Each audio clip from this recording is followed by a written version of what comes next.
Okay, guys. Titles. I'll go first. Goat cologne. Several kinds of meat. Sexting dad. Sparkly clean. Dribble pee. An itch antibiotics can't scratch. Scratch face. Too tired or too drunk? All right, my last one is chemically related. A whole Altmar. Little Enos. People are disgusting. This is true. This is very true.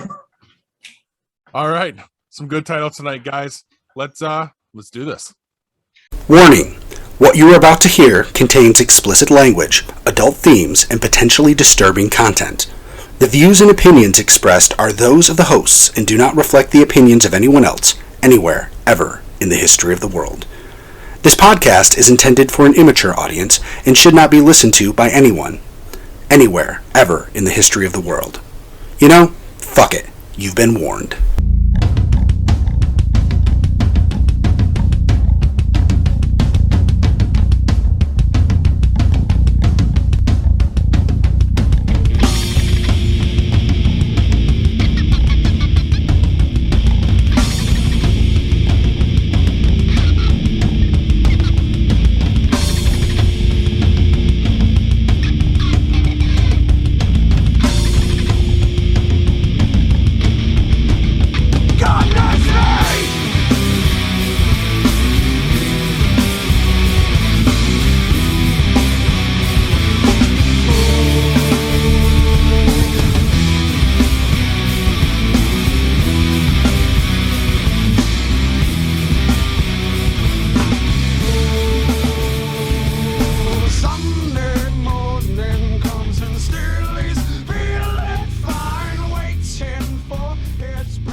Hello, and welcome to this week's edition of Geek Pod. I'm your host, Paul.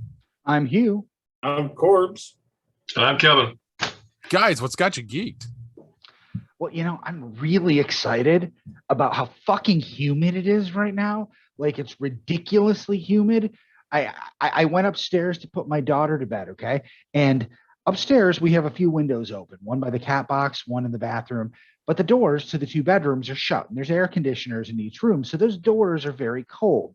The water has condensed and is forming puddles on the floor outside of the doors. That's not fun. Okay. The smoke detector upstairs has been going off all day because the air is so thick. And when you go up there, you put your hand on the handrail or the walls. It's just everything sticky. It's just so gross. Now downstairs, everything's fine. We have the AC and it's all good. But, this segues into what really has me excited, which is the same thing as last week, which is my pellet grill. Now, it's taken me 2 days to put this thing together because I was out there last night in the rain, in the thunderstorm, in everything, working on this damn thing. And I only got it about halfway because I got to the point where I don't know how it was for you guys, but there was lightning that looked like it was a street over and my lights outside flickered. Ooh. And I'm like, okay, maybe I shouldn't be standing under this metal gazebo with my head in this metal contraption. At this point, by the way, I am sweating. My glasses are streamed with sweat. I'm completely soaked with sweat and rain. I'm under things, taking my glasses off, putting them back on, trying to see the X to stick the screwdriver in. I can't see anything. It's so dark. It's ridiculous. And I finally gave up. Today, I go outside and I'm like, well, glad to see some things don't change because the weather's exactly the same. It's just been raining this entire time. So everything is just wet and damp. The cardboard is all falling to pieces. But I did finally get it all together. And then I went through the long, lovely process of getting it ready to actually use. Not that I expected to cook on it today. No. I had to start off by turning it on, then turning it to cool down and turning it off, then turning it on again, let it cool down completely for some reason. Fan shuts off, takes about 10 minutes every time you turn it off, shuts down. Now turn it on so the pellets come through. Put some pellets in, have pellets come through. As soon as they come through, stop, turn it completely off. Let it sit for 10 minutes. Then turn it on to smoke. Once it starts smoking, turn it off.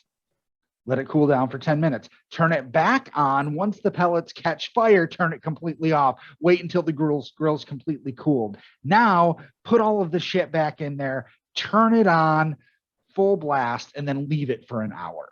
It was, I mean, there are less steps to beating alcoholism than there are to getting this fucking thing ready. Okay. Yeah. But it's finally ready. Of course, I didn't have time to do anything with it, but I am really excited to get started. I pulled a couple racks of ribs and some chicken thighs out of the freezer, and not going to get to it tomorrow because it's grocery shopping day, but I'm hoping Friday I get a chance to actually throw several different kinds of meat on there and see what this thing can do. Nice. Wow. Very cool. Yeah, very nice. You have to let us know how it comes out. I will. Sorry, jotting down. I don't think mine was that bad to put together or to get started. If it was, I don't remember it. Hopefully I mean, the food's so good. It's kind of like, when a woman has a baby and says, I'll never do that again, and then wants another one a year later. Because I'm hoping the food's so good that I won't care. You won't care. You'll forget about it next week. Perfect. Corbs, Kev, which one of you guys want to go next? I'll go next. I don't care. Whatever. Okay. For me, I'll go. He's like, fuck it. I'll go second on this podcast no one listens to. I'll show you. Yeah, my girlfriend listens to it. She's the only one. Now my son listens to it too. So you keep it in the family over there. Definitely. He doesn't have any choice. You get him tied down to the floor over there. No, he actually did. He actually did when we were over at Justin's house. He sat in the room with me when I was doing it. He was listening to it, and he's like, "Oh, where can you get the download and stuff like that?" I'm like, "Oh, I gave him all the sites." And he's like, "So the other day, 2 weekends ago or something, he downloaded it and started listening to it." And he's like on his own without you. Yeah, I think you might need to have a talk with him. Yeah. He knows I'm messed up, so he knows I need medical help. I think he needs medical help. If one of my kids said, "Oh, Dad, so I was listening to your podcast," I'd be like, "Are you on drugs?" And one of them would say, "Yeah." At least then it makes sense. I'm just saying. Well, yeah. So what's got me geeked is the Field of Dreams game. Nice. Yeah. So I watched the whole game last Thursday. The whole game, or did you start into it about an hour late? Yeah. Did you happen to start it late by any chance? I did get into it a little bit late. Yeah, that's my fault. So I'll apologize to everybody for that one. But I did go back and I got to watch the opening online, which, as you guys know, that's very special to me.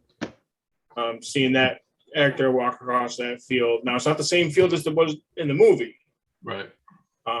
But just to see that, and it took me back to being there with my father. So it got me kind of emotional.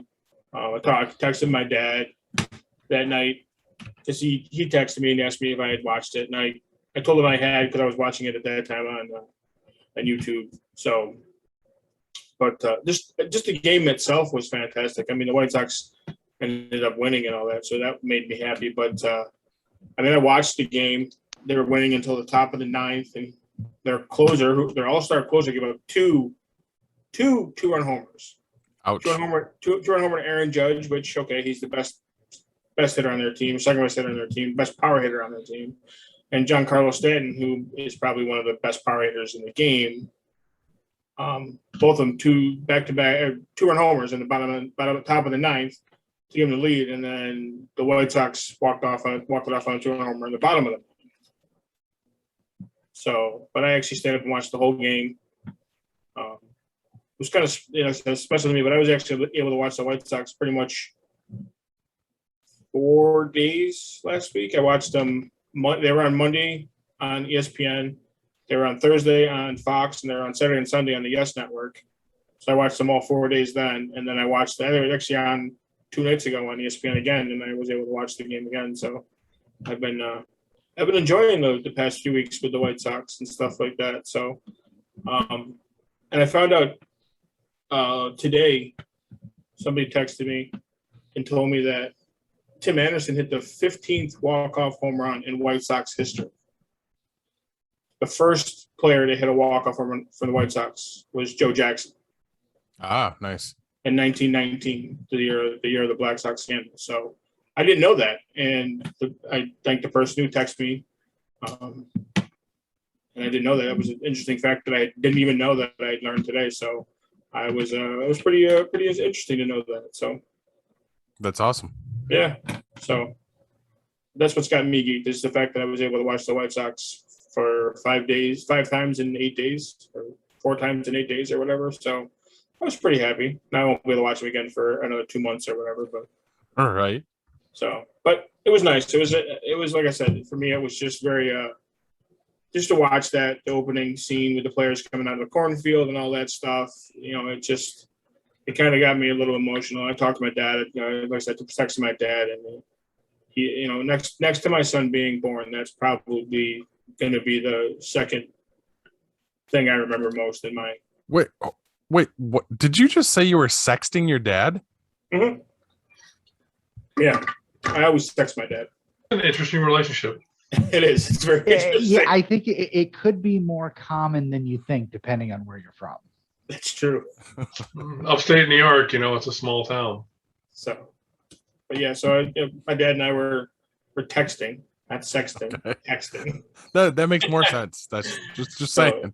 But it's just, him and I both said, that anytime I see the movie, anybody talks about the Field of Dreams, anybody talks about the movie and stuff like that, it immediately takes me back to the day playing catch my father on that field. And, I still get emotional thinking about it. He was texting me last Thursday about it, and I was getting emotional about it. So, it'll go down as the second greatest memory of my life. So who was the umpire? The umpire that they brought in said that he came down and he was actually playing catch with his dad on the field right before the game.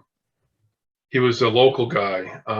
He was from Iowa. They were talking about I did. Yeah, one of the umpires was from around there, but I don't remember who it was. But yeah, that was really cool. Yeah, I was talking to my dad about it, and we both kind of mentioned that, what would have made the opening part of that whole game with him walking on the field and coming up and asking, "Hey, is this Iowa? Is this heaven?"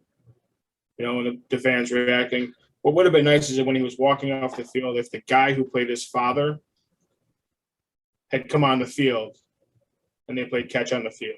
Yeah, that would have been cool. So, and then I said to my dad, I said, well, what would have probably been a little bit even more emotional is if he was walking off the field and his son, who was at the game with him, had come on the field and said the line, "Hey, Dad, do you want to have a catch?" Yeah. And then they played catch and threw out the first pitch or something to that effect. I think that would have been a little more emotional, but still, it was. Isn't his son in some legal trouble or some shit though? Probably.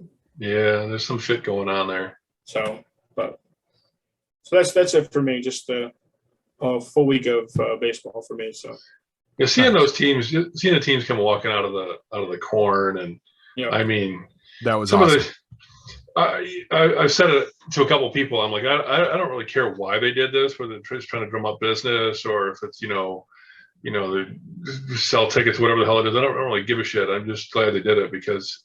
Yep. I mean, it got me to watch baseball, and I haven't watched baseball in years. Since long before my grandmother died. Right. She used to love the Braves, and I'd go watch it with her a little bit. I mean, not sit down and watch a whole game, but right. And they've already announced that they're going to do a game next year. Nice. That's cool. They're going to do 2 National League teams next year. They're going to do Cincinnati Reds and the Chicago Cubs. Nice. Is it going to be? I don't know about a requirement, but is it going to be suggested that they get some classic type uniforms like they did for this last game? I think they will, and it's ironically the team that the White Sox played in the 1919 World Series was the Cincinnati Reds. Perfect. So, kind of ties both the movie with the 1919 series and all that stuff. Kind of ties it all together. So, which is kind of cool. So I'll watch again next year. Hell yeah. I'd probably watch it too. I mean, I liked it. Yeah. I'm shopping on Amazon right now. Who isn't? Alexa, not. buy me something. Kev, what's got you geeked? Oh, she won't shut the fuck up now. Jesus Christ. Way to go. What is it? What is it you want? You want me to add it to your shopping list? Blah, blah, blah, blah, blah, blah. Oh, shut up. What's got me geeked? I don't know. My wife's birthday was the other day. Oh, happy birthday, Kathy. I don't know. I don't know. Things are just going good, I guess. Good. We went away for 8 days. That trip, I came back and my pool was still sparkly clean. That's good. Mine that was a too. I surprise. got lucky on that one too. I mean, I don't know what I did. I don't know what I did right there. I mean, I didn't do anything different than normal. Usually that'd be green as shit. Shit's brown. No, it depends on Depends where on shit what comes you from. eat and drink too. You ever seen a calf shit? A calf? Probably, but I didn't spend that much time looking at it. Yeah, well, I grew up around farms, so you Yeah, really I don't did too, but I didn't usually go, oh, you know what? You That don't shit really- looks a little weird. you don't really have to want to or want to pay attention. I mean, you do want to pay attention because you don't want to be anywhere near it. But trust me, I don't know. I don't really. I got nothing. All right. Well, I do have something. Just found out it was announced, I think, yesterday or the day before that the Mooby's pop-up, Moobies, not boobies, Moobies from the Kevin Smith movies, is coming back to Red Bank. And it's going to be happening while I'm in Red Bank for our little mini vacation. So I'm going to get to eat at Mooby's. Yes. I'm going to just read off the little caption I got from it. Mooby's, the fictional restaurant from Kevin Smith's movies, is headed back to Red Bank, New Jersey. All tickets are good for dine-in or pickup. Book your time in advance and step into Mooby's for a safe and seamless interactive pickup experience. Your ticket is good for pickup or dine-in. Jesus Christ, this is redundant.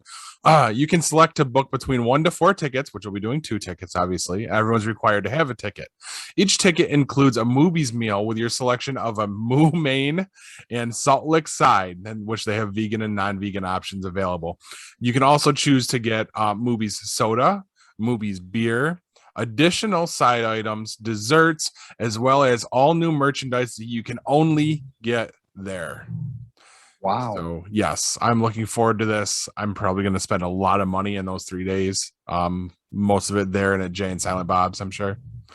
But as an addendum to this, I didn't mean to add this on. I did also find out that production is wrapping up in the next 2 weeks, so they will be done filming the movie before I get there. So Nice. Wow. Is Jay and Silent Bob's? Is that the name of his comic book store? yes, the comic book Okay. store is Jay and Silent Bob's Secret Stash. Oh, okay. And it's practically a Kevin Smith museum as well. They've got a bunch of the props from the movies in there and Of course it is. all the merch. Yes. So September is looking very good for me. It's the wife's birthday trip to go up there for her concert, but pretty much all of it is going to be centered around Kevin Smith stuff. So, husband of the year here. The way to spin that one. It worked out great for me. I want a T-shirt. Let me know what you want. I'll pick one up. Yeah. All right. So, guys, what are you playing? Well, I'm not playing anything right now. I haven't really had the opportunity to turn on the PlayStation for a few days, but there was some video game news I wanted to mention that can't decide if I'm excited about it or not excited about it. Anybody here familiar with a game called Dead by Daylight? Yes. Didn't they just say there's a sequel coming? Well, not a sequel, because they've been adding to the main game. The idea behind Dead by Daylight is basically it's a horror movie. It's what they call an asymmetrical multiplayer game. So you've got like 4 or 5, I'm not sure how many, but you have these survivors who are trying to escape, and then you have the one killer. So one person plays the killer, and they have special powers and environmental powers and things like that. And then the survivors have to find a way to escape the arena. Now, the story behind this is this entity draws people there through a portal, and that's work because what they've done is they've added new chapters to it with new killers and things like that. And sometimes they get a movie killer. That Michael Myers entered the game, and along with Michael came Laurie Strode in a Haddonfield map. They've added, I believe, Chucky is in there, Leatherface is in there. I think they added Freddy last year. They announced yesterday they are adding Hellraiser to this. Now, here's my thing. From a gameplay perspective, that sounds really cool. Pinhead running around with the chains. I mean, it seems like it's tailor-made for the game. But from a fictional standpoint, it bothers the fuck out of me. Because here's the thing.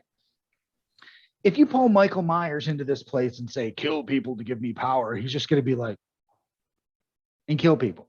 Chucky doesn't care. Freddy doesn't care. None of them give a shit. As long as they're somewhere where they can kill shit, they're happy. Okay? Mm-hmm.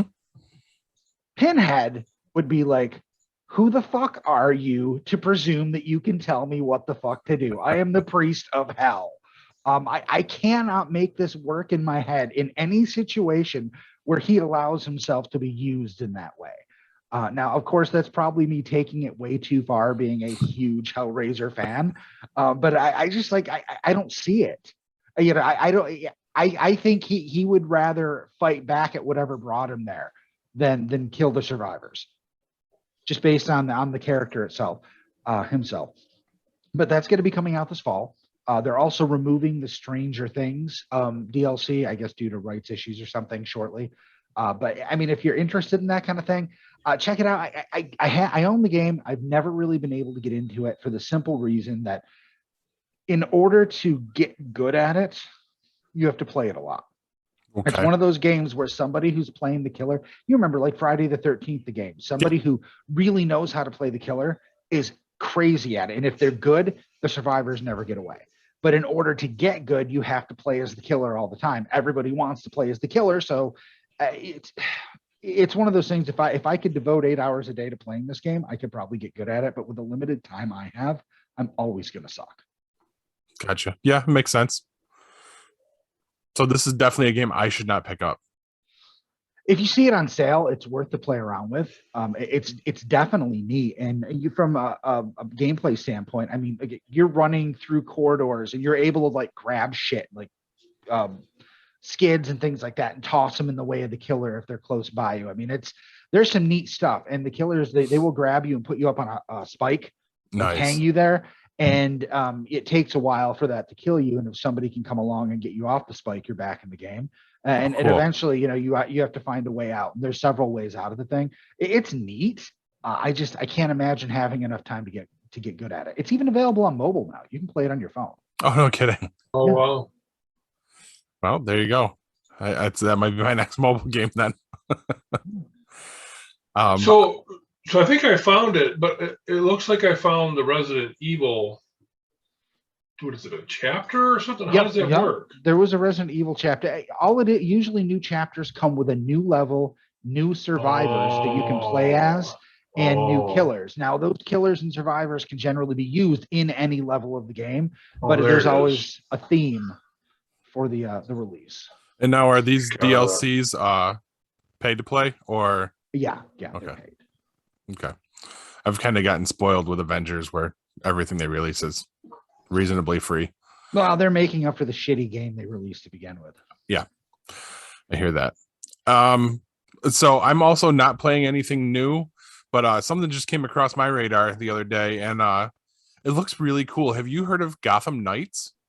Yes, I have. It's the follow-up from the Arkham series. Yes, and you're not playing as Batman in these games because Batman's dead. And you know what's funny about that is this is not set in the Arkham universe. It's a completely different universe. Okay. They've said that, which I guess my problem with that is it's the same company who's made 3 games. There's 4 games total in the thing. They're making a 5th one. And they're saying this is a different universe. At the end of the one game, I mean, you can roll into that. You don't need to change that. You don't need to have a new universe to have this story. Whether or not Batman's actually dead or alive, nobody really knows, even at the end of all those series. But for the public to think that, you don't have to have a new universe. So I'm kind of bothered by that because they created such a great continuity to begin with. Mhm. Now they're kind of like, fuck that. Right. And focusing on multiplayer, which is a big deal in this. Yes, because your main characters in this are the rest of the Bat family. We've got Nightwing, we've got Robin, we've got Red Hood, and we've got Batgirl. So it looks phenomenal. Looks like it's gonna be a great game. I'm gonna have to check this one out. Oh yeah. I was surprised it's still coming out for the PS4 because I figured they're gonna start doing away with that shortly. Not yet. No, well, No, if you not can't yet. get a system, yeah. So, but yeah, it looks great. It's on my radar. I think it comes out in 22. Yeah, that makes sense. Yeah. That lines up with about what I heard. All right. Isn't Robin and Nightwing the same person? No. Yes and no. The original Robin, Mhm. Dick Grayson, went on to become Nightwing, but there was also after that, there was Jason Todd as Robin, Damian Wayne, Tim Drake. Well, you gotta understand something. A lot of times when a character gets replaced like that, they're forgettable. The Robins, actually, none of them were forgettable. I don't think. Jason Todd, was the one killed by the Joker. That huge impact. Tim Drake it was Robin for fucking ever. Longevity there. Yeah. Yeah, and kind of bridge the gap between old DC Comics Batman and new DC Comics Batman. And then Damian Wayne, I mean, I've actually read that the entire, it's rare for, to have actually, because comics go on for so long, to have actually read uninterrupted, Jesus Christ, in a character's entire arc, like from before they existed all the way through to what they become, is kind of rare. Yeah, Damian Wayne's fantastic. He's just like a little fucking asshole. Mm-hmm. Basically, that he is. Yes. Yeah, he's an asshole, but he's Batman, the son of Batman and Talia al Ghul, Ra's al Ghul's daughter. And that's a perfect hookup. It is, and their progeny was raised by her. So he's like, well, I'm trying to follow in my father's footsteps, but my mother taught me to kill everybody because they suck. So he's not nice to anybody, not even his own teammates. So it makes for a very interesting read. Do you know which Robin we're getting in that? It's Tim Drake, but the costume is Damian's current. Okay. Neat. So it's it gives it a distinct visual, at least. Yeah, it's very different Robin. Kevin, are you playing anything? Yeah, I fired something back up that I haven't played in a while. Just Cause 2. Nice. I like the controls on it. I like the gameplay. I played through it a couple times and it's easy. It's a time killer.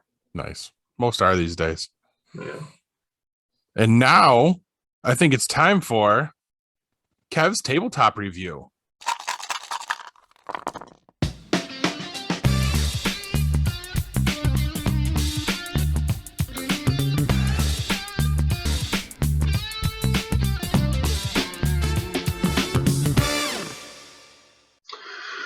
Oh boy. So this week I've got one that I might have actually mentioned before that a buddy of mine picked up. A guy comes over quite a bit when we're having game nights, and he picked this up and we took a look at it, and I think we were all either too tired or too drunk to really figure it out. Godzilla Tokyo Clash. Now, this is a really neat looking game. I'll read you a little synopsis here from Board Game Geek, and there's actually 2 parts to it. In Godzilla Tokyo Clash, you play as the Earth's most fearsome kaiju, Godzilla, Mothra, King Ghidorah, and Megalon, battling for dominance as the most terrifying monster in Japan, with detailed miniatures, very cool miniatures, I might add, of the legendary monsters and modular cityscape of 3D buildings to destroy. It's an epic battle every time you play. Now I got to read you the second part because this is important. Oh, I got to go back to the actual game. I was looking at the miniatures. In more detail, each player has their own deck of cards unique to their kaiju they control. Really cool how there's very specific gameplay related to each kaiju.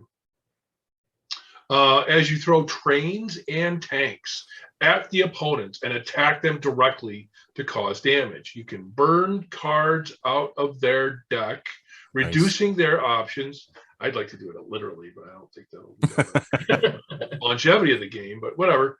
Reducing their options on future turns. As you stomp through the city, you can earn energy, which can help you lay out permanent enhancements to your abilities. Now, I'm going to say that Board Game Geek lists this as a, where is it? It's 2.16 out of 5 for weight. And what that typically means for 2 to 4 players, what that typically means is that that's the difficulty level of the game. I'm going to say it's actually closer to a 3.5 or more, because even after watching the tutorials and reading through the instructions a few times, it's difficult to set the game up, which is what we were having a problem with, was setting it up and understanding what it was we were looking at. Since that time, I've gone back and looked at it, and it seems like it's actually pretty simple. So we're going to try it again, and I can't wait, because it is really neat. If you look at the pictures on Board Game Geek, you'll see that the board, the layout is different than a lot of games. This is actually you have these octagon pieces. Are they octagons or hexagon? I think they're hexagon pieces, 6-sided. Yeah, they're hexagon pieces. And you put them together all around, to make this board, and you can make it different shapes, and you could do different things with it each time. So you have a different board every time you play. Nice. Yeah, a little bit different, it changes things up.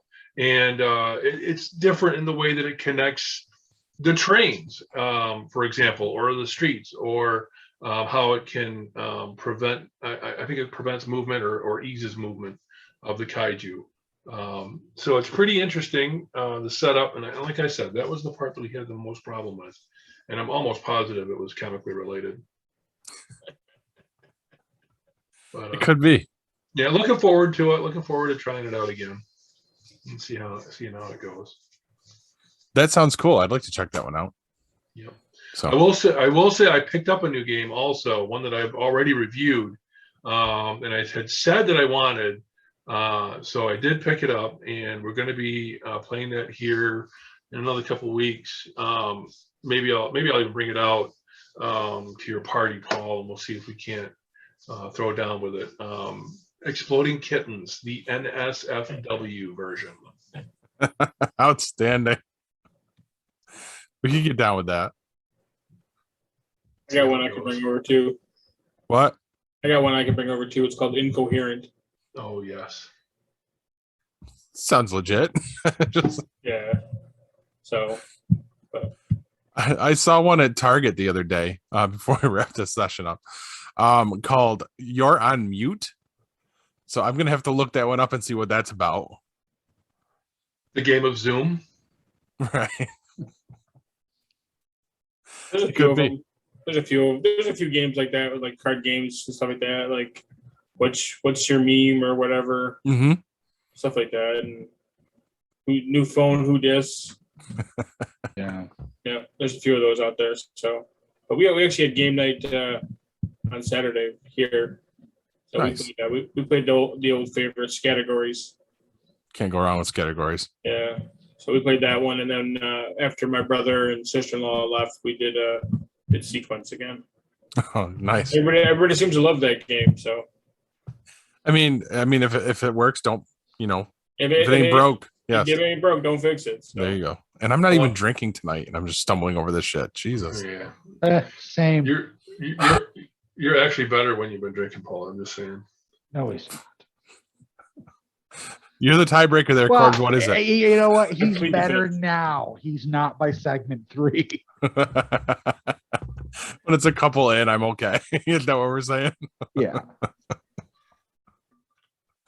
All right. Well, I think on that note, we're going to throw it right to commercials. Stay tuned, guys. We'll be back with the news.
Looking for the hottest new comic on the shelf or a key back issue to complete your run?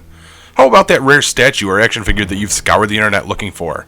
Come to Collectibles Galore, located in North Syracuse with ample off-street parking. Collectibles Galore has a huge selection of comics, toys, and rare pop culture items you won't find anywhere else. Comics Galore is always buying comics and toys and will give you the fairest price for your collection. New customers get 15% off their first purchase in store. Collectibles Galore for all of your pop culture needs. Stop in and see for yourself why Collectibles Galore is the king of comics.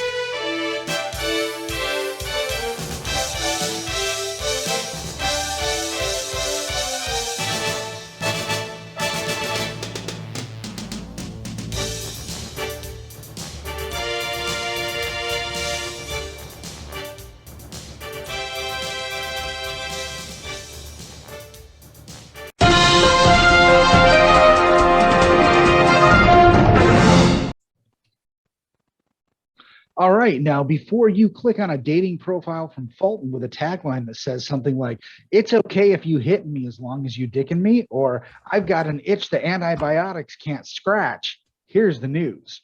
First up, I'm Stupid Part 2.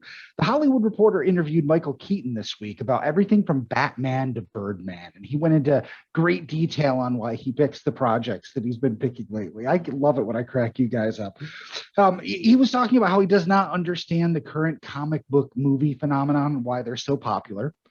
Even though he's starring, he starred in some of the biggest ones, and he's coming up in the new Flash movie. He's going to be in that as well, playing the original Batman 1989. Now, he said he had to read the Flash script over 3 times and still did not grasp the story.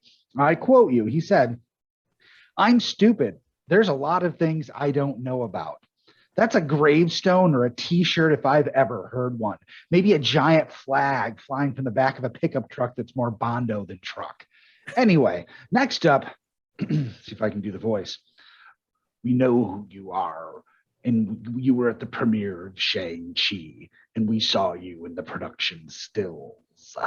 Sir Ben Kingsley has been confirmed as returning as Trevor Slattery in the upcoming Shang-Chi and the Legend of the Ten Rings. Now, if you remember, Trevor Slattery was the fake Mandarin from Iron Man 3. And while it's great to see this much maligned character from Iron Man 3 pop back up, there aren't any real clues as to how he could fit into the story. I mean, where he was there at the end of that story didn't really seem like he was going to go anywhere. I mean, if he's lucky, not to jail, really.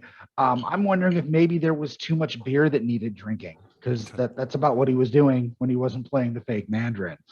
And finally, I didn't have time to finish the news because I was putting together my grill. That's the news, kids. Insert joke about Paul, Fulton, politics, or all of the above. End with a punchline that throws off Corbs' intro into the movie review. Paul? In other news, billy goats urinate on their own heads to smell more attractive to females. Back to you, Corbs. How do they do that? Yeah, I'm just trying to picture that myself. I am so. You've never urinated on your head before?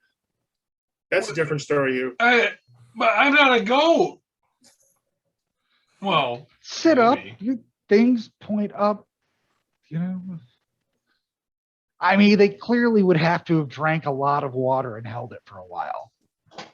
It's Let's not just like say- You put way too much thought into this. Your 3 a.m. dribble pee that woke you up out of a dead sleep and totally wasn't worth the time is not going to reach your head. But Let's just my say God. maybe you should check the show notes this week. Nope. Still not happening. you know why I don't check the show notes, Paul? Because you don't At watch first- the show. At first, they didn't happen. They didn't exist. Then you said you started doing it, but it was inconsistent and I didn't believe you. Then you started doing it all the time and I still didn't believe you. And now I know that they're there, but I treat them like Bigfoot or the Yeti. They're out there somewhere, but I'm never going to find them. Oh, there's nothing in here about goats pissing on their own heads. I'm Nope. telling you right now. Not in those ones. Those aren't the public facing ones.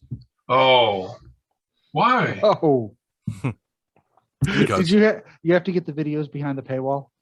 huh? Yeah, that's right. Our Patreon we don't have. That's where you get the Luckily, videos. Corb's movie review isn't behind a paywall.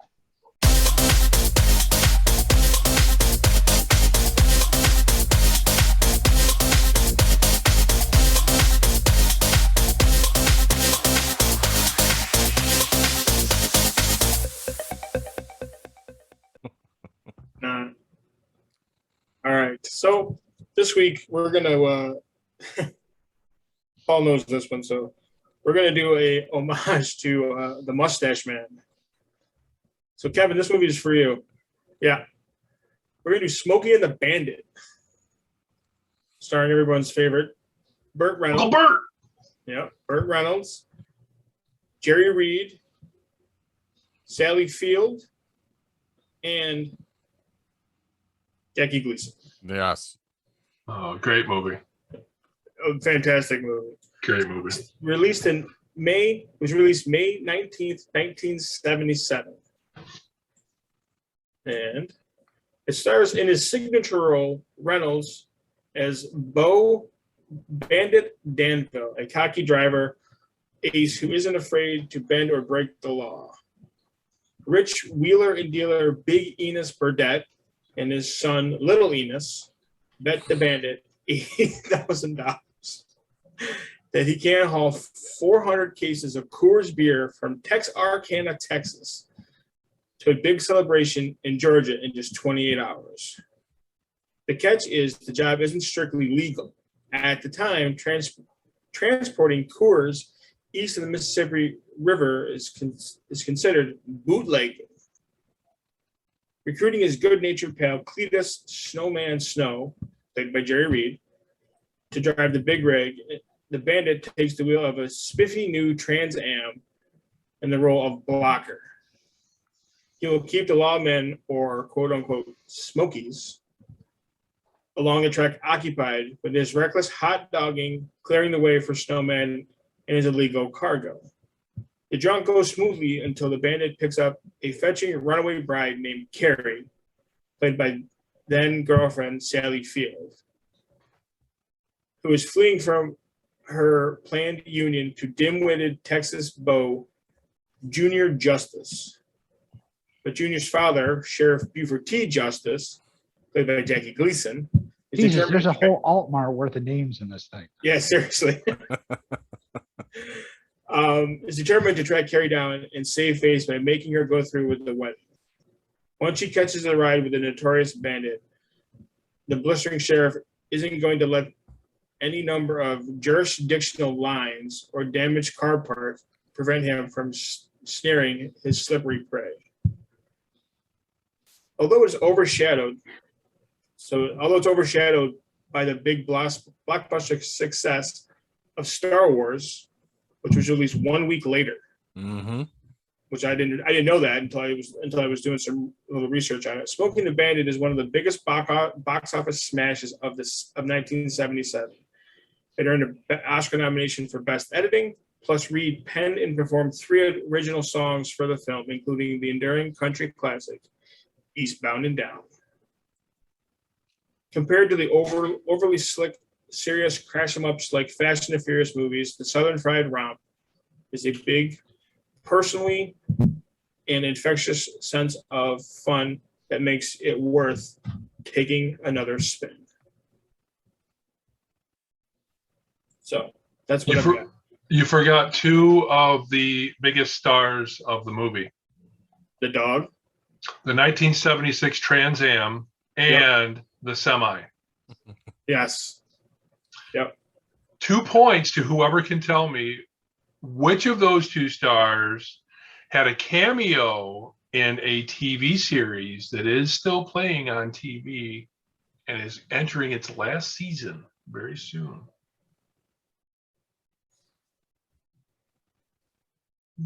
I'm going to go. go. Sam's in The Walking Dead. The trailer is. Yeah, I was going to say the trailer was. Yeah, the trailer was. Yep. Yeah, the trailer was. Yeah, it was. Shit. It was the episode. Isn't Daryl standing? Yep. Daryl, is it Daryl and Carol? Daryl and another guy. I forget who the guy is. He was trying to get Daryl to help him ambush some of Negan's men to start a war, and Daryl backed out at the last second. I forget the episode, but it was during the whole Negan thing. But yeah, it was pretty cool. It was just on the side of the road. Yep. It was all dirty and beat up. Well, not really beat up, but you could just see the mural on the side of it. As soon as I saw it, I'm like, I know what that is. And then they talked about it in Talking Dead just after that. Nice. It was pretty cool. great. It's a great movie. I think Burt Reynolds obviously is the star of that movie, but I think Jackie Gleason as Beaver T. Justin in that movie is a he's a standout. star. He's a Yeah, luminary. he's a in standout, that. yeah. Yes. It spawned 2 sequels, Smokey and Bandit 2, which isn't half bad, not as good as the first one, obviously. But the third one, I didn't like the third one at all because Burt Reynolds isn't in the third one. It's just Jerry Reed and Jackie Gleason are the two, and obviously Enos Burdett, Big Enos and Little Enos. So, but I mean, it's a great movie. I watch it when it's on. So, but that's all I got for it. I figured, the mustache would give Kev a little love. I told Paul about it 2 weeks ago. Yeah. That's what he was complaining about last week when I switched movies on him. Yes, because it was supposed to be that, but he changed it up on me. Because Kevin, when you weren't going to be here 2 weeks ago, I told him, I said, well, I have this movie to do if Kev's there, and if he's not there, then I'm going to switch it and do Cocktail. So I did Cocktail last week because I had that all ready to go too. So yes. Now, do you guys remember the James Bond movie that had a sheriff in it that was modeled after Jackie Gleason's character from Smokey and the Bandit? Well, it's going to be after 77. Yeah, it would have to be one of the Timothy Dalton ones, right? It was actually more. I say it was modeled after, but a lot of people mistake it. That's actually a mistake that people make. It was actually a 1973 Roger Moore film, Live and Let Die.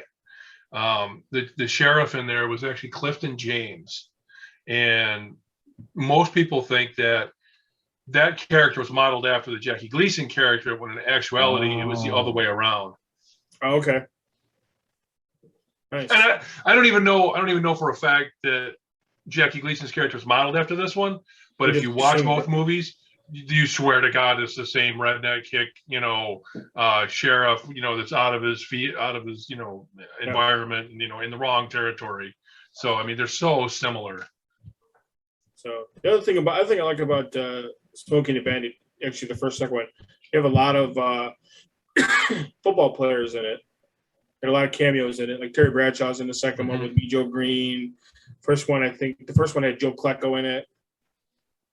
I think so. You get a lot of football. I mean, he was always big with that stuff. I mean, obviously, Kurt Reynolds played football at Florida State. Yep.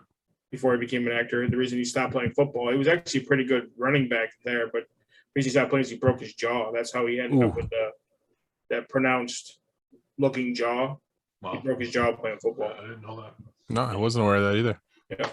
So it ended his football career. So. Yikes. Yeah. That's how a lot of people roll into acting, huh? Yeah. A sports career that went bad, and then or a sports career that was good, and then decided they didn't want to keep it up, i.e. The Rock. Well, you can't say he had a sports career. That he was a pro wrestler. What is pro wrestling? Football player. What is pro wrestling, Paul? What pro wrestling is? Sports entertainment. What's the first word in that? Sports entertainment. Those are 2 words. Yes. The first word, it shouldn't be. It should just be acting in your underwear. Yeah, out of everyone here, I would think you'd be the least likely to say that, Paul. I've never thought that that's actually. What did you say, Corbs? He acts in his underwear all the time. I mean, yeah. But I've never thought of that as a sport. It is scripted entertainment is what it is. Okay, I'll tell you this. If gymnastics is a sport, if ballet or dancing is a competition or a sport, these are things that are choreographed, swimming, high diving. If those are sports, so is pro wrestling. Not because it's real, not because I'm going to ride its dick to the end of the show, but damn it, I couldn't do that shit. None of us could do that shit. And it takes a ridiculous amount of dedication and training to perform at those high levels. Everyone here could take a chair shot. Oh, yeah, I could take a chair shot. I'm not going off the top of a cage. I'm not going off the top of the ropes. I remember when we got to actually get into the ring one time at one of the WWE events. They did a meet and greet photo op with the Dudley Boys. And My dad's Oh. huge into it. So we did it. I think it was like $20. You go up, you get your picture taken. They hey, how you doing? Get the hell out of my ring, basically. Man. So we're going up to do it, and been watching pro wrestling for years, and they how they sit on the thing and they pull the ropes open. Well, I was trying to do that for my dad because my dad's old and short. I plopped my fat ass onto that rope and went to yank. Those fucking ropes don't move. No. Like I was shocked.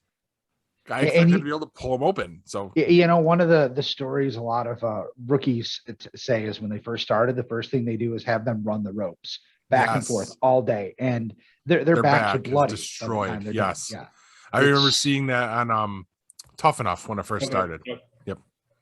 Yeah. No, I mean, lots of respect to the people that can do that. Oh, without a doubt. I'm very flippant about it, making jokes about it not being a sport, but it's like I said, I used to watch Tough Enough when it started, and that just shows you a little bit of the shit they have to go through, and the learning how to take a bump and all this stuff. So when you get thrown onto that freaking mat, which it's a mat in name only because it's basically plied wood with the ring skirt thrown over it.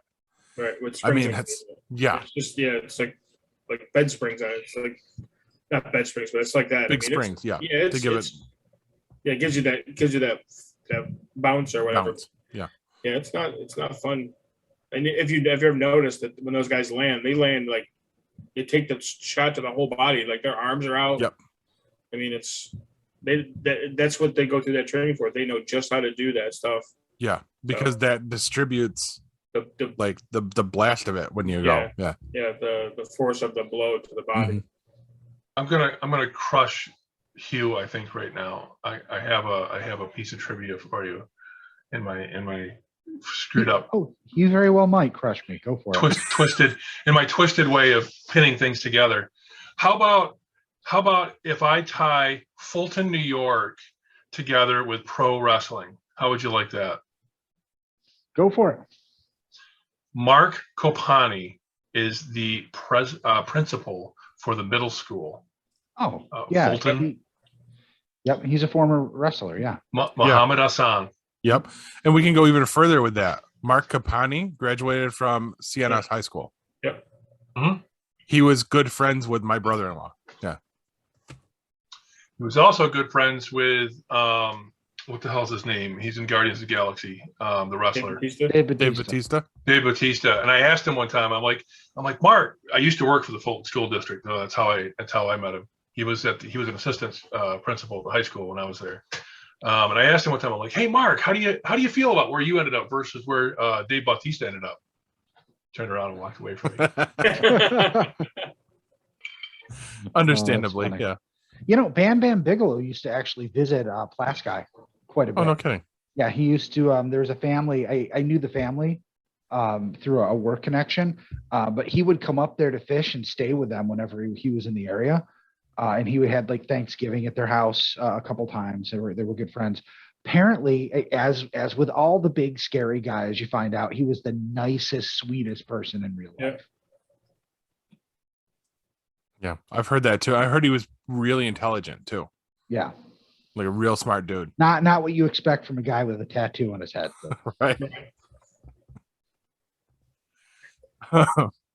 Well, your review turned into pro wrestling talk again. Look at that. It did. What do you guys say we throw it to commercial and come back and wrap this thing up? Oh, you don't have a review? You don't get a Roger Ebert review? No, because basically we did just about the same thing at the beginning of it. So the one I have is nothing but run-on sentences from the New York Times because Ebert didn't do this movie. Of course he did. And then basically there's nothing in here that you didn't say, to be quite honest. That's why I kind of was throwing it off to the side. The only thing that basically you didn't say in it that they say is the cars are the star of the movie. So you were this close, Corbs. I was close. That's all you had to say. Movie reviews for the New York Times. I did. I did miss the cars being the stars of the show, of the movie. Yes. All right. No more review. That movie sold a buttload of cars for Pontiac. a car they almost stopped making in 1970. They were gonna deadhead the Firebird in 1970. That was when the emissions started changing. Oh, okay. So early 70s, the emissions were changing, and they knew they weren't gonna have a hot rod, but they continued to make it. They continued to build it, and shortly after, everything came to a head in 72, 73, they were still making it with the big motor, and it was one of the last ones. Nice. A car lesson for the week. Look at that. All right. All right, guys. Let's throw it to commercial break. Guys, stick with us. We'll be right back.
Looking for the hottest new comic on the shelf or a keyback issue to complete your run?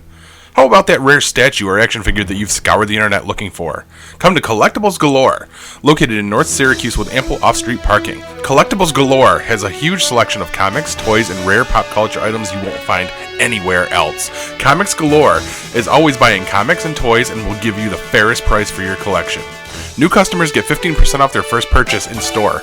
Collectibles Galore for all of your pop culture needs. Stop in and see for yourself why Collectibles Galore is the king of comics.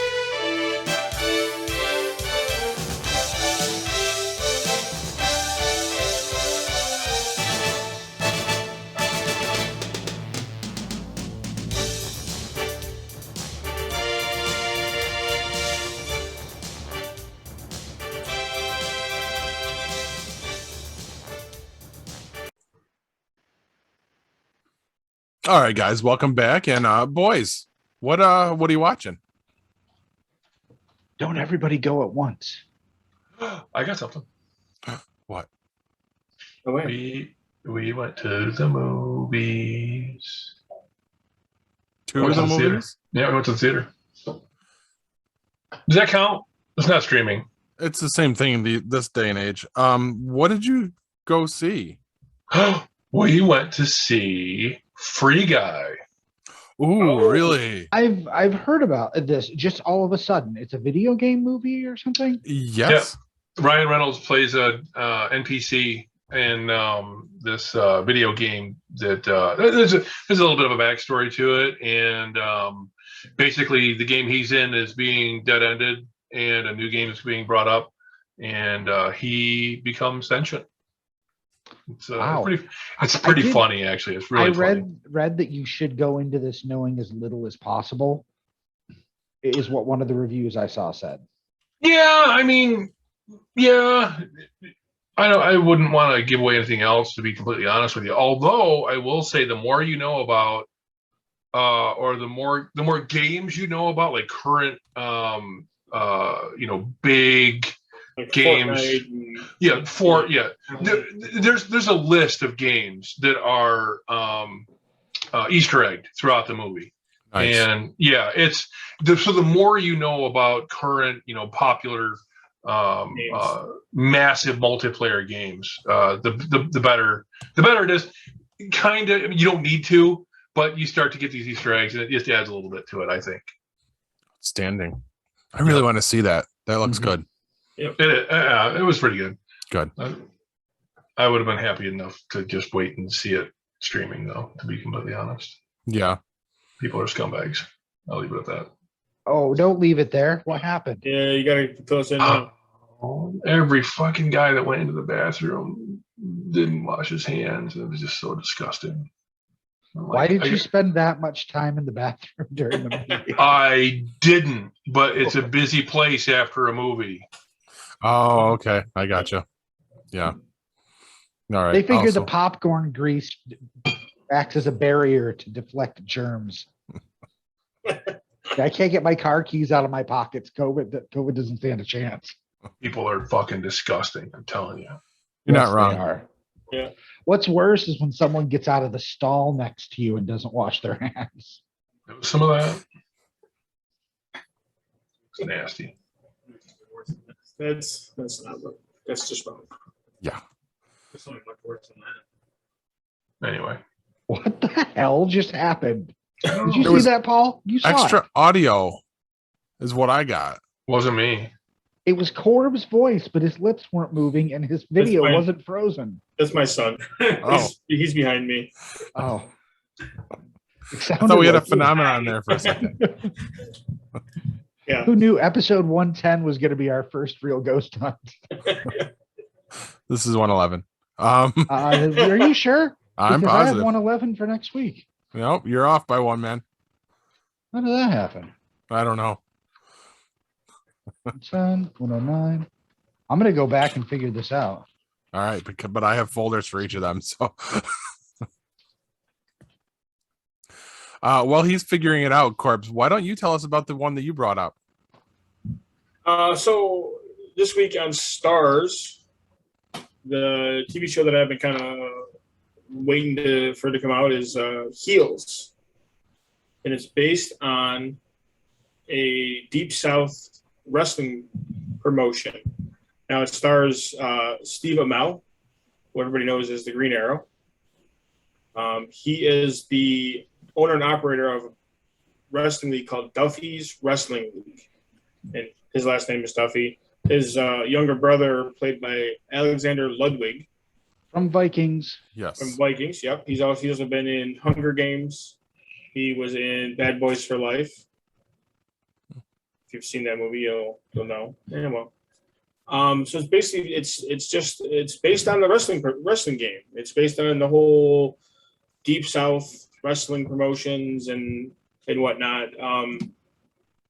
It's Steve Amell's character. His name is, and I gotta figure. I can't remember what his name is now. I just had it. He's Jack, isn't he? I think his name is Jack. Yeah, he's Jack, and his brother's name is Ace. Ace. Yep.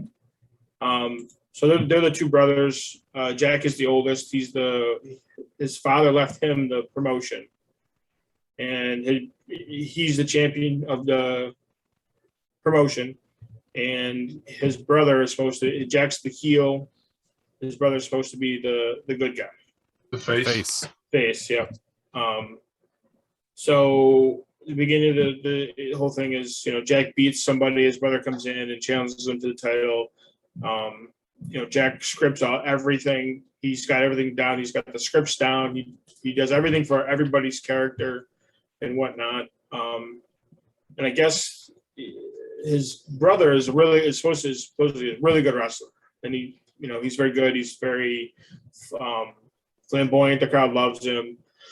And a guy that used to be in the promotion that went up north to the promotion up north. Their version of the WWE. There you go. Okay. But they don't mention it by name. Right. Mention it. They just say that he went up north and became a big star. He comes down to sign Ace to a contract to bring him up north to be a star up there.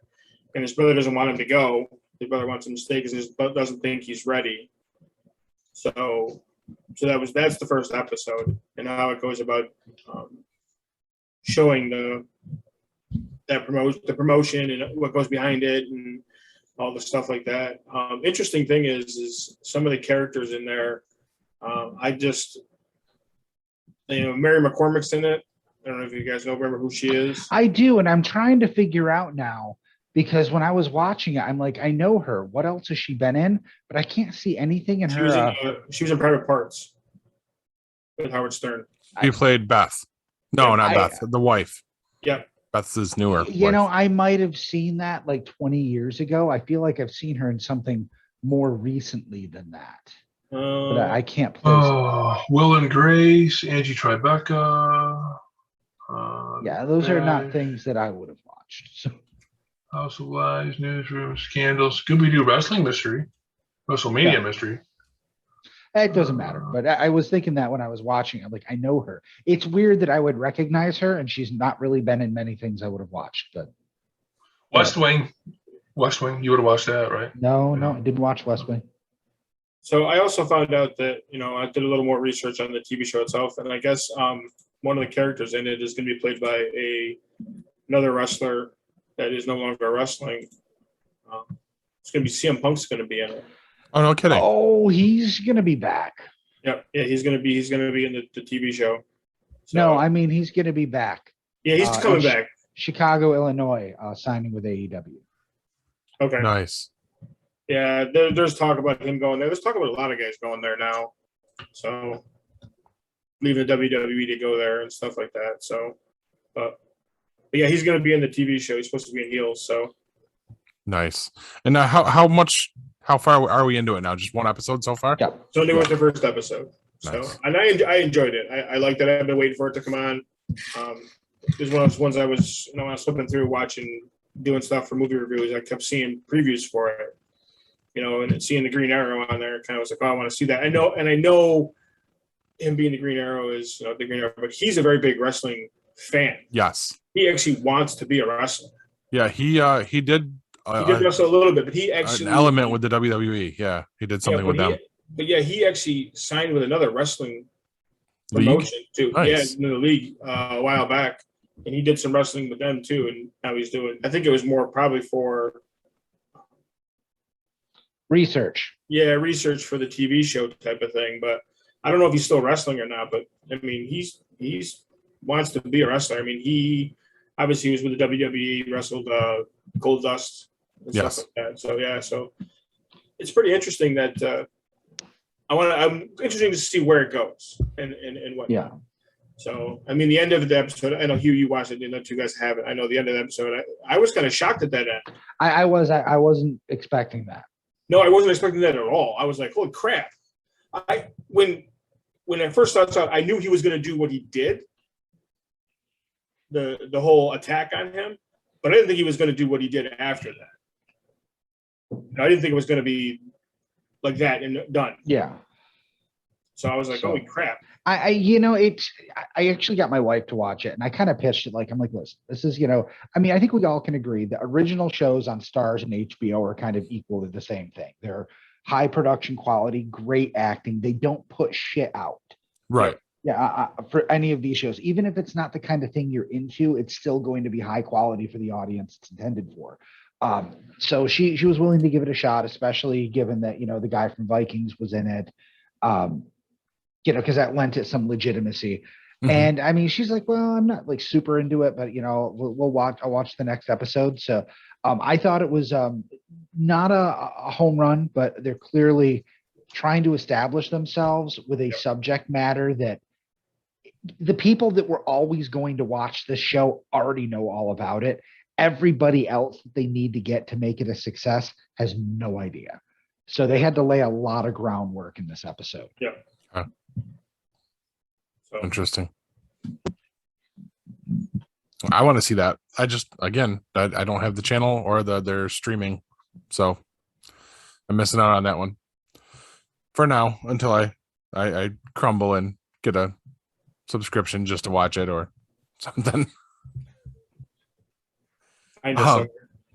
Stream it somewhere. Yeah. Can't you share your subscription with him or something? Let him log in on the app. Mine is through Verizon. I got it when we upgraded to the next package or whatever. It was part of that package. So Cool. I was like, shit, yes. It was one of those days. It was one of those days when I was, I was home before COVID and I was flipping through the channels or whatever, and I'm like, well, shit, we got fucking stars. So I can start watching movies again instead of having to Right. watch like movies that are made for TV type of movies that they cut out swearing out, Scarface with no F-bomb in it is like watching,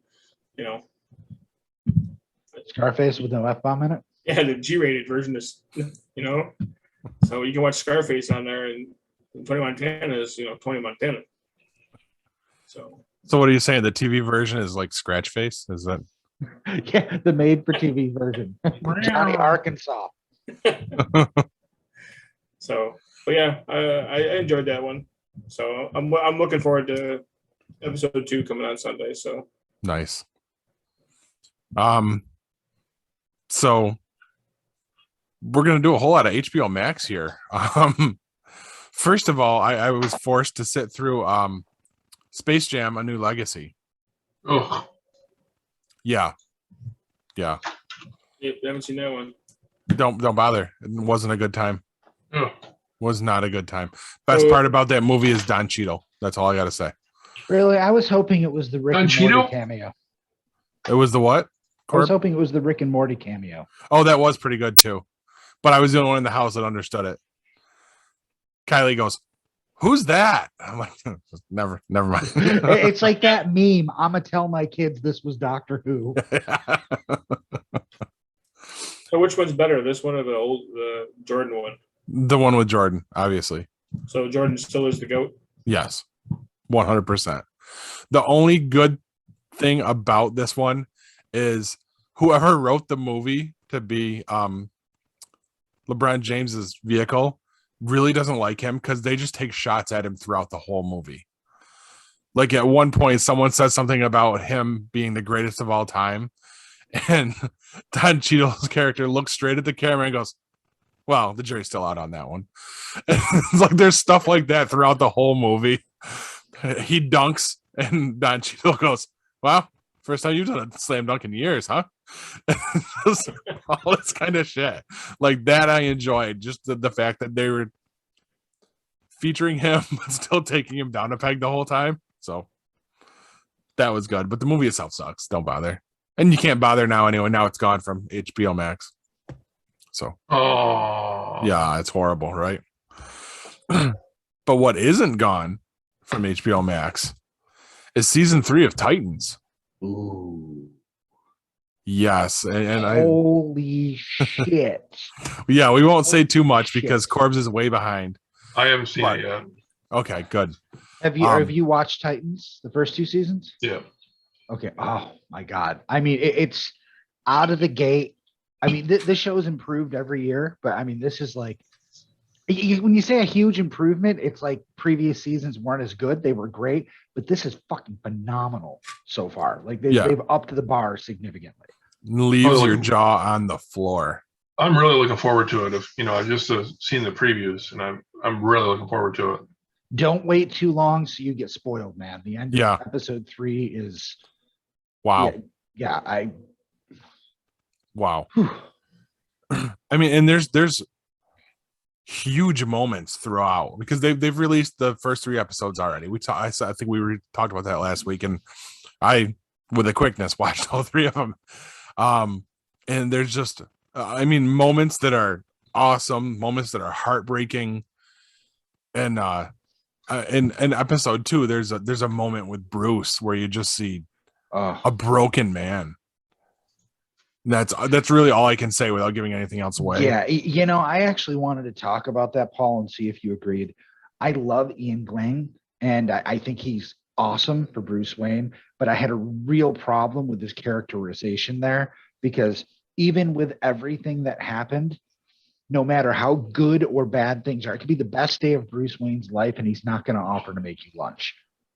I agree with that too. It struck me as that was weird, and I think it was supposed to.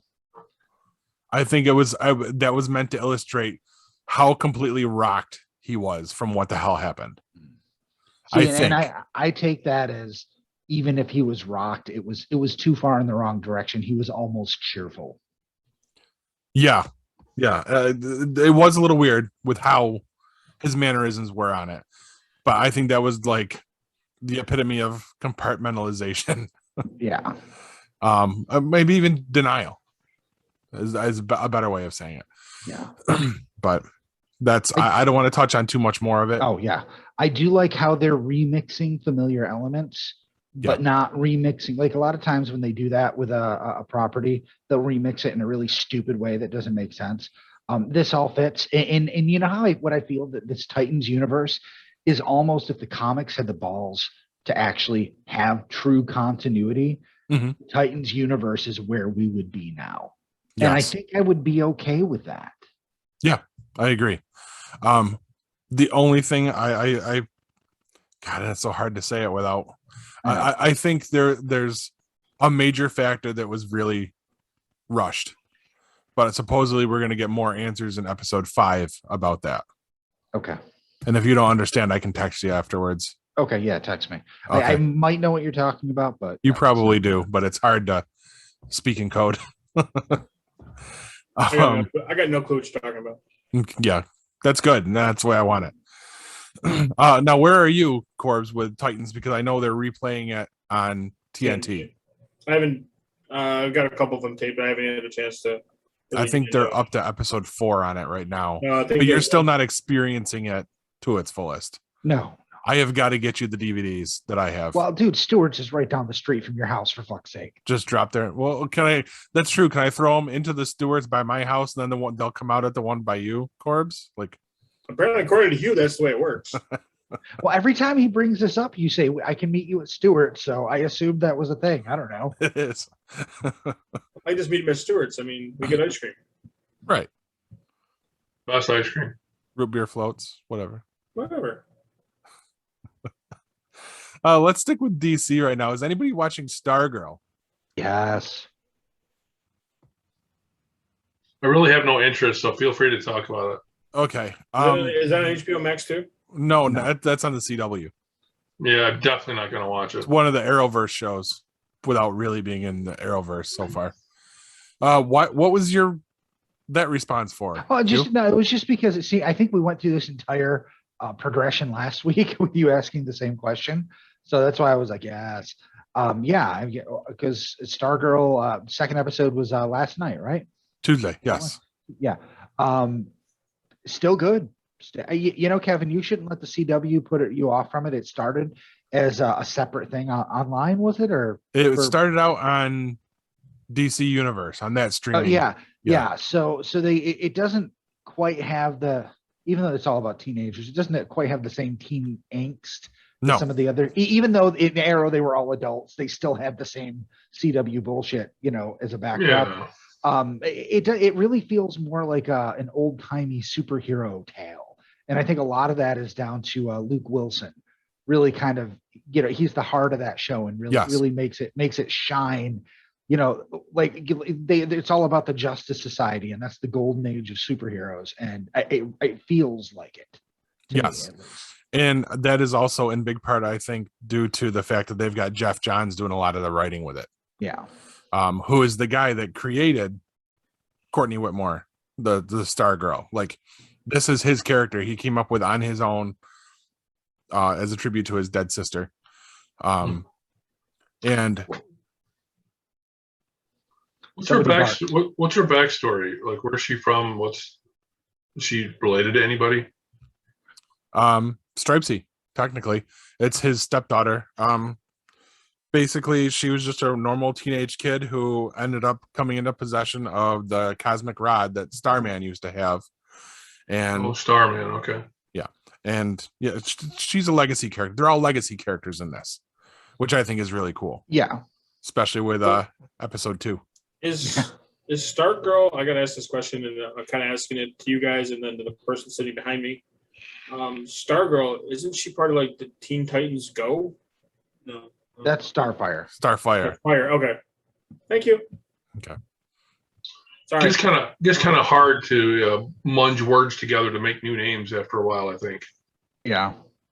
It's tough to keep all these timelines together. Right. Fuck, don't even. Okay, now you sound like Michael Keaton. Actually, I was thinking more. I sounded like Ryan Reynolds. I'm say more sound like the Watcher. Patrick or Stewart. Right. I'm say more sound like the Watcher.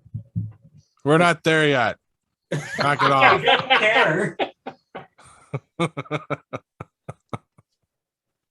All right. But that is where we're heading next. Is everybody watching Marvel's What If? Yes. I will, but don't worry about it because it doesn't matter. You can't spoil anything about What If. Yeah, that's true. None of it matters. That's not what I understand. Well, I mean, in the grand scheme of things, I mean, I used to collect I used to collect some of those comic books. I still have them somewhere. Yeah, I Dude, loved What If. all it means is that when they get into these multiverse movies, you're going to see Haley Atwell through a portal carrying the shield, and you're going to see stuff like that, but it's not going to have any actual impact on anything. Unless there's a character they want to pull in, like they want to have Chris Evans be somebody else or something along those lines, or they use it as a way to resurrect, Tony Stark. For the most part, it's all going to be Easter eggs. Yes, I don't see any other way they can do that. I mean, we have the option now to have Captain Carter be a thing. Yeah, but she won't be. I mean, okay. They already we don't know where they're going to go. They tried giving her a TV show once, and that but now really they work. disavow it altogether. Yeah, they're not going to bring her in as Captain Carter when they just signed Anthony Mackie to play, Captain America. Oh, that's true. Captain America 4. There's no need today too. Yeah, there's no need for there to be two Captain characters. That they're making. I mean, they spend $300, $400, $500 million on these movies. They're not going to do it for a throwaway character. Basically. I'm not saying. Oh, go ahead. I'm just gonna say she's hot as hell in that outfit. Oh, I would love to see that. I know it's not going to happen. At best, out of this multiverse stuff, maybe we get Spider-Gwen. Maybe we get it's all spider shit. Maybe we get Miles Morales or something like that pulled in the through. MCU. Yeah. I mean, they might grab a couple characters. They might use it as a mechanism to pull the X-Men in. But you're not. At least so far with What If, nothing there is going to be more than an Easter egg in the films. I would guarantee. No, definitely so far they're definitely playing with the variants is what we're getting. Because this week's was What If T'Challa became a Star-Lord. That's the actual full title. He became isn't he Star-Lord? Isn't he supposed to be Chris Pratt's character? Yes. Yeah, that threw me, and it actually confused my 9-year-old who's bouncing around the room. It was like, a Star-Lord? What's a Star-Lord? Yeah, that didn't make any sense. I mean, that'd be like, you call me Dr. Hugh for the show, and then we do a what if what if Corbs was a Dr. Hugh? Right. That doesn't make any sense. Yeah, I thought that the title was a little odd. Yeah. But the episode was really cool. The episode was cool, but it was kind of like it seemed like he just had this power over everybody that just turned everybody, and I was like, that's just weird. Right. Like Thanos was like, oh yeah, I had that thing, and it was like, that's just genocide. He's like, well, no, it's not really that. I mean, I thought it was pretty funny the way that he was talking about it. And stuff like that, and they were kind of ripping on him about it and stuff, and he was a positive influence on everyberry. Right. Basically, is what it came down to. Yeah. He had super charisma, is what he had. So I mean, it was a good episode. I liked it. I just wondered, kind of like at the end when he meets Dad. Well, his dad meets him. Ego. Yeah, he meets what the fuck's his name? Star Russell. No, not the character. The actual Chris Pratt plays in the. What's his Peter real Quill. name? Peter Quill. Yes. Yeah, When he said it at the beginning of the episode. when he meets, shut up. I don't know. When he meets Peter Quill, and he's he's a janitor at a Dairy Queen. Yes. Which is exactly where that character would have been. Wait, he wasn't a clerk? Oh. Nice. Wrong franchise. Hey, look, I'm just trying to tie it all together. Why not? But that was a really cool way to end it. Yep. Yeah. And they almost tease it like that might spin off into something else. And can you believe Kurt Russell actually showed up for one line? Yep, I believe it. He probably did it over Zoom. Come on.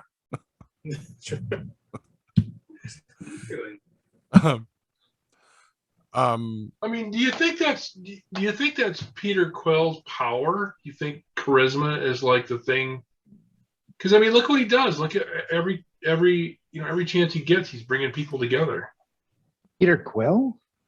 Yeah. Well, I mean, no, Star-Lord. I No, I'm think just saying. I'm just saying. If they're saying a Star Lord's power is charisma, doesn't our current Star Lord Peter Quill, doesn't he have that power? In fact, I think he lacks it a lot. And this episode really showed me the difference because T'Challa is not selfish. He is not insecure. He is none of those things. And Peter Quill has those qualities in spades. He's really fucking lucky and his heart's in the right place, which is the only reason things work out okay. But you can see the difference there with someone who's truly selfless. Everybody from Thanos to Nebula, everyone that was in his circle, they're all so much better because of who T'Challa is. There you go. Peter Quill could never have pulled that off. Yeah, That's who he's supposed to be then. Yeah. Okay, there you go. But Peter Quill is just a dope, is what it comes down to. Yeah. Yeah. Well, yeah. That's what makes it work. Makes him endearing. I like him. He's the greatest American hero. He doesn't understand his true power. That I agree with that. Yeah. But so far, this is a really cool show. I'm digging it. I like the anthology aspect of it. It really says something when I can actually get Kristen to sit down and watch a cartoon, and she looks forward to What If every week now. Oh wow. Yeah. But the consensus at the house with everybody else other than me was that last week's episode was better than this week's. They all liked Captain Carter better. I agree. So, I liked them both equally. I like Captain Carter better. Well, I like her better, much. Yeah. I don't know. Kev's going to come back in a couple weeks and talk to us about Nebula with the blonde hair, I think. It's a thing. Dude, that actress has a different colored hair every freaking movie she's in. This is true. Every time you see her, it's like, isn't that, but wasn't she? And she doesn't look anything like she did in the other movie. Agreed. She needs to stick with her look from Jumanji. That worked for me. So, well, the sequels. Gunpowder Milkshake, she was pretty good too. Yeah, I still haven't seen that. Gonna have to check that one out. Dude, anyone? Yeah, go ahead. Well, I'm just wondering because I believe you said you have AMC Plus, right, Kevin? All right. Have you caught the week early premiere yet? Week early premiere of The Walking Dead. I don't do that. It's not next week. I don't do that. Comes out Sunday. Yeah. Yeah, I don't do that. I watch it the night of. See, but we watched it a few nights ago. So yeah, no. I want nothing to do with that. I'm part of the Walking Dead army. I'm not interested in any kind of prior knowledge. Oh, and it's not prior knowledge. I just you get to watch it a week early if you have AMC Plus. If you remember we were talking about it before, he likes to watch it and then watch the Talking Dead after. Yep. I need to be part of the collective because that energy is what brought me into The Walking Dead and it's what's kept me there. And the decompression afterwards, I absolutely need that. So what you're saying is you would make a great Borg. No. That's Star Trek. Part of the collective. No, I just said that's what I do for Walking Dead. You tried. Yeah, I did. He tried. That's just, so I didn't even know that starts next week. Resistance is apparently not futile. Doesn't it? Wait a minute, doesn't it normally start in like October? Yeah, but this is the final season. It's 30 episodes long, and they're probably going to split it like into 12 different parts. Well, yeah. Well, I mean, I know they break from like Thanksgiving until Valentine's Day. Yeah, I'm expecting a few more breaks. I'm thinking they're going to stretch this one season out 2 years. I mean, if it's 30 episodes, I can see doing it. They can't. People are done with it. Until it gets started. You know what? I don't agree with that. I've not seen any evidence to show that. I think that the ratings difference you're seeing is people are watching it on AMC Plus because AMC is making more money that way. I guarantee it. And that's where they want people. That's why they're not mad when the ratings drop They haven't gotten upset, or they're not stopping the expansion of the universe. They're actually dumping more money into it and more shows, because I think they're making a ton of money on the back end here, cutting out all of them. You got to look at the extraneous conversations. You got to look at the forums. You got to look at all the different user groups. You got to look at the conversations. Full of people that saying, "Why isn't the show on? I haven't watched it since season 5." There's a lot of people on there going, "I stopped watching it 3 seasons ago, and I won't go back," and they don't care because they've lost their way. There's a lot of people that walked away from The Walking Dead, and they continue to all the time. And AMC knows that. And that's why they're ending it. And if they drag it out, what they're going to have is they're going to have an empty, they're going to have an empty slot, because they're not going to have people viewing it. People are not paying for AMC Plus for Walking Dead. I'm sorry, they're just not doing it. Not in the numbers that they thought they were going to get. Do we know that for a fact? Sure. You go look at AMC's numbers for other shows that are being streamed, and that's where the viewership is. It's not The Walking Dead. Walking Dead has high numbers, but not nearly as high as a lot of the other shows, all the other properties. So you're looking at AMC Plus's numbers, because last I knew that nobody released streaming numbers. So what they do is they talk about their viewership. There's a couple of different places where they talk about it. I don't have them available right now, but so maybe they're inflating their other properties because they're trying to get people to pay attention to them.